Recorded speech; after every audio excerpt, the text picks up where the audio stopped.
Have you ever wondered what the U.S. spends on fighting ISIS? I know I have. Well, a new report revealed that in total more than $3.2 billion has been spent on targeting Islamic State militants. That's a lot of money, Jose. Now, this breaks down to more than $9 million a day. While most of this is spent on daily flying operations by the airport, a major chunk of this money is actually spent on training rebels to fight ISIS. $600,000 per anti-ISIS trainee, to be exact. Can you believe that, Jose? $600,000 spent on a single trainee. I mean, obviously, they're not just handing over the money to the trainee. It's spent on linguistics, the support, the equipment, the guns, the men to go and train them, the flying. But $600,000? Are you kidding me? Doesn't that scream to where our priorities are? I mean, not only that, if you see the result, that the return of investment that we've seen, it's in Syria, we've just trained 60 fighters. That's all. Well, speaking of that, and we'll get to that in a second, the Defense Secretary himself, Ash Carter, said of those 60 fighters in that inaugural class, this was his quote, "I said the number 60 and I can look out at your faces and you have the same reaction I do, which is that that's an awfully small number." Yeah, no shit, that's an awfully small number, and we're spending $600,000 per anti-ISIS trainee. But more importantly, Jose, no results. Where are our results in this? We're all looking for them. We all are wanting a comprehensive plan and a strategy, and we find out the department, is blowing this kind of money.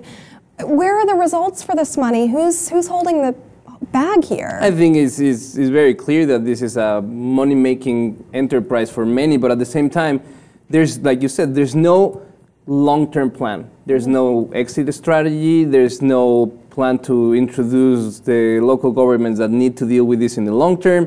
But we are spending, and I know you shared this figure with me off camera, $300,000 per hour. That's right. In this enterprise. Well, these numbers, when I was reading this Daily Beast article, supposedly 2 Pentagon sources were responsible for the production of this article. They weren't named in the article, but that's right, $300,000 an hour.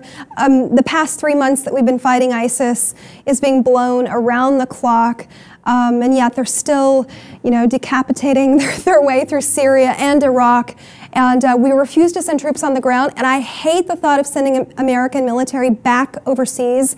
But that's essentially what they're doing. They're just training ill-equipped people with not a good skill set. Yeah, these are civilians, and they're rebels, and sometimes there's we could be giving them to future ISIS. We don't realize it. The ISIS of 10 years from now, we're arming you today to fight thugs that are currently in existence. Who's running the ship?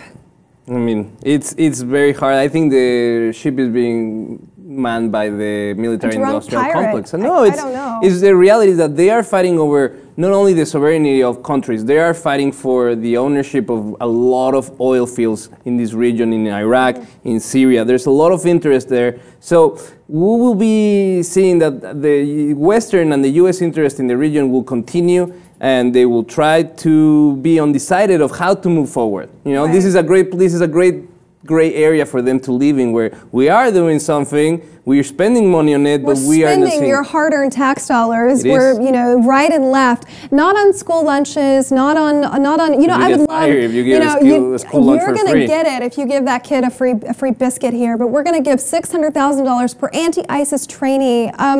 With that said, a part of the keystone of the U.S. approach to the war against ISIS in Syria is building up a force to counter the group, which continues to falter. I mean, the reality is that we are able to have these small victories in very key cities of Iraq, not that much progress in Syria, but we see that ISIS keeps moving forward in different directions with other states and other countries, and they're expanding. And in the meantime, we're focusing on Raqqa, we're focusing on Kobani, for them not to get to Baghdad. Well, that's not the only front that we have to fight them, and it's going to be a long conflict. We're trying to train people that don't necessarily share our vision, our purpose, our desires, our goals. There's no purpose. I could go on and on about this, but anyway, we'd love to know what you think at home about the U.S. spending $600,000 a head to train these anti-ISIS trainees. Log on, post those comments about the story. While you're at it, be sure to check out the rest of our channel, and while you're at it, subscribe to the Lip TV 2 for more.